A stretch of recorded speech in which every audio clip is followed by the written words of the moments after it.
என்னப்பனே கணேசா, குரு பிரம்மா குரு விஷ்ணு குரு தேவோ மகேஸ்வரா, குரு சாக்ஷாத் பரபிரம்மம் தஸ்மை ஸ்ரீ குருவே நமக. நான் இன்றைக்கி சொல்ல போகிறது மகா பெரியவாளோட கதை. ரொம்ப நல்ல கதை. கதையை கேளுங்கோ, அப்போ தான் புரியும். கொஞ்சம் நீண்ட தெரு, சிகப்பு கலரில் ஓடுகள். அந்த கிராமமே, அந்த தெருவே ரொம்ப அழகாக இருக்குது.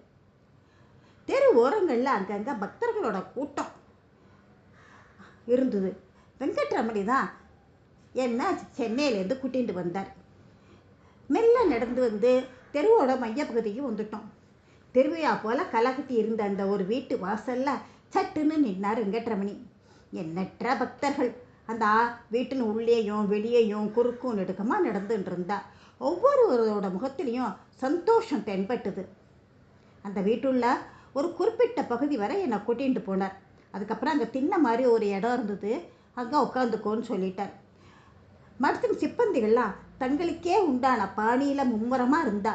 ஒவ்வொருத்தரும் ஏதோ ஒரு வேலையை மையமாக வச்சு வேக வேகமாக போயின்னு இருந்தா. ஒரு சிப்பந்தியை ரொம்ப மரியாதையோடு கூப்பிட்டார் வெங்கட்ரமணி. எனது வருகையை சுவாமிகள்கிட்ட சொல்லணும் அப்படின்னு சொல்கிறார். ஸ்ரத்தையாக காதில் வாங்கிட்டவர் அப்படின்னு சொல்லிட்டு உள்ளே போனார். பொழுது போகலை. இவன் என்ன பண்ணா, எழுந்திருந்து வெளியில் வந்து இப்படியா சுற்றி பார்த்துன்னு இருக்கார். கிராமத்தோட அதிசயங்களெல்லாம் வேடிக்கை பார்த்துன்னு இருக்கார். ஒரு அரை மணி நேரம் கழித்து வெங்கட்ரமணிக்கு சிப்பந்தி திரும்பி வந்தார். எனக்கு ஒரு வேளை பர்மிஷன் கிடச்சி எடுத்தோன்னு நினச்சேன். ஆனால் அவர் முகம் இயல்பாக இல்லை. அங்கே வந்து 200 பேருக்கு மேலே இருக்கா, நேத்தியிலேருந்து காத்துன்னு இருக்கா, அதனால் இன்றைக்கி உங்களுக்கு அனுமதி இல்லை அப்படின்னு சொல்லிட்டார். என்ன பண்ணலாம், அதுக்கு நானே ஒரு தீர்மானம் பண்ணலான்னு முடிவு பண்ணினேன். கிடுகிடுன்னு யாரையும் எதிர்பார்க்கல, கிடுகிடுன்னு உள்ளே நுழைஞ்சிட்டேன். உள்ளே நுழைஞ்சா ஒருத்தர் எல்லாரும் இடிச்சுன்னு தள்ளிண்டு உள்ளே போனேன். ஒரு சிலர் கத்துறா, ஒரு சிலர் எனக்கு கொஞ்சம் மரியாதையும் கொடுத்தா, ஒரு சிலர் பின்னாடி முணுமுணுத்தா. எல்லாத்தையும் எதையும் காதில் வாங்கிக்கவே இல்லை. கிடுகிடுன்னு உள்ளே போனேன். கொஞ்சம் வழியிலே திரும்பி வந்துட்டேன். அவரோட முகத்தில் சந்தோஷம், உதட்டில் புன்னகை, எதையோ சாதித்த மாதிரி ஒரு பெருமை அவர்கிட்ட இருந்தது. இன்னொரு அரை மணி நேரத்தில் பெரியவாளை நீங்கள் சந்திக்க போகிறேன் அப்படின்னு நான் அனுமதி வாங்கிட்டேன் அப்படின்னு ரொம்ப பெருமையாக சொல்லிட்டார். எனது ஆசை பூர்த்தியாக போகிறது. இன்னும் அரை மணி நேரத்தில் நான் சந்திக்க வேண்டிய ஆசைப்பட்ட சன்னியாசியாக நான் காண போகிறேன் அப்படின்னு ஒரு பரவசம் அவருக்கு. அரை மணி நேரம் போகணுமே, அதுக்காக அங்கேயும் இங்கேயே சுற்றின்னு இருந்தார். அப்போ ரோட்டில் ஒட்டகங்கள், பணியாட்கள், யானைகள் இதெல்லாம் இருந்தது. அப்போ தான் அவருக்கு ஞாபகம் வந்தது, பெரியவர்களை சந்திக்க போகணும், நக்கை பூ பழம் கல்கண்டெல்லாம் வாங்கிக்கணும், மங்கள பொருள்கள்லாம் வாங்கணுமே அப்படின்னு சொல்லிட்டுன்னு பக்கத்தில் ஒரு கடை இருந்தது. அங்கே போயிட்டு அவருக்கு எத்தனை தூக்க முடியுமோ அந்த அளவுக்கு வாங்கி வச்சுட்டார். அரை மணி நேரம் போயிடுத்து. கூப்பிட்டா வெங்கட்ரமணி சுவாமிகளை சந்திப்பதற்காக போயினார். வெங்கட்ரமணியோட உள்ளே போயாச்சு. அந்த ஆற்றுல வந்து பல ரூம் எல்லாம் இருந்தது. எல்லாத்தையும் தாண்டி ஒரு சின்ன ரூமுக்குள்ளே என்னை கூட்டிகிட்டு போனார். மேஜையா நாற்காலியா எதுவும் கிடையாது.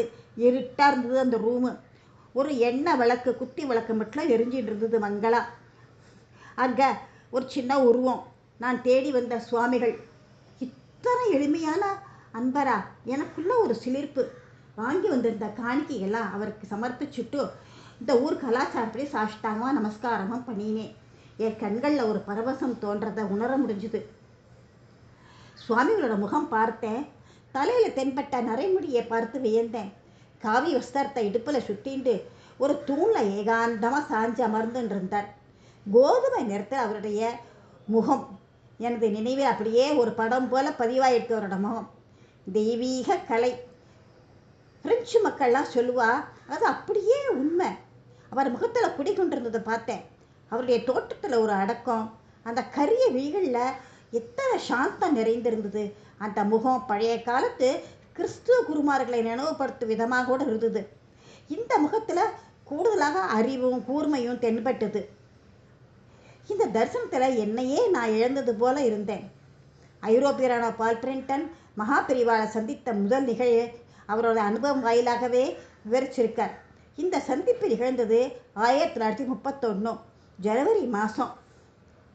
உண்மையான துறவிகளை சந்திக்கணும்னாக்க இந்திய தேசத்துக்கு தான் வரணும். இந்திய தேசத்தில் தான் உண்மையான துறவிகள்லாம் இருக்கா. காஞ்சி மகா பெரியவா, ஸ்ரீ ரமண மகரிஷி கேட்கவா வேணும்.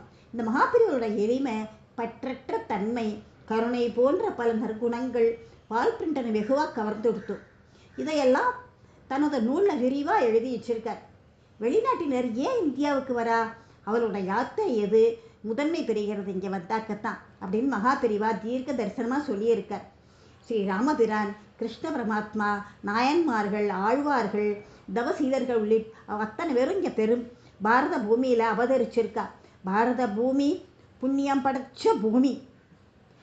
புனிதத்தன்மை பெறுவதற்கு உலகிலேயே இந்தியாவை தவிர வேறு எந்த நாட்டையும் கிடையாது. நம்முடைய நாட்டுக்கு யாத்திரை வருபவெல்லாம் புனிதமான ஸ்தலங்களை தரிசித்து இன்பமாக இருக்கா. கோயில்கள் சிறப்பும் கோபுரத்தின் அழகு இதெல்லாம் வேறு எந்த நாட்டிலேயும் இருக்கா, கிடையாது. மற்ற நாடுகளில் யாத்திரை போனாக்க மனசுக்கு எந்தவித சுகமும் கிடைக்காது. அதனால்தான் வெளிநாட்டிலேருந்து கூட இந்தியாவுக்கு வர மனசாந்தி கிடைக்கணுங்கிறதுக்காக. இந்தியாவில் கிடைக்கின்ற மனசாந்தி வேற எங்கேயானு கிடைக்குமா, கிடைக்காது அப்படின்னு பெரியவாளே சொல்கிறார். மகாபெரிவாளின் ஞானம் பலரும் வியந்த ஒன்று. குருமார்களுக்கே அவர் ஒரு குருமாராக திகழ்ந்தார்.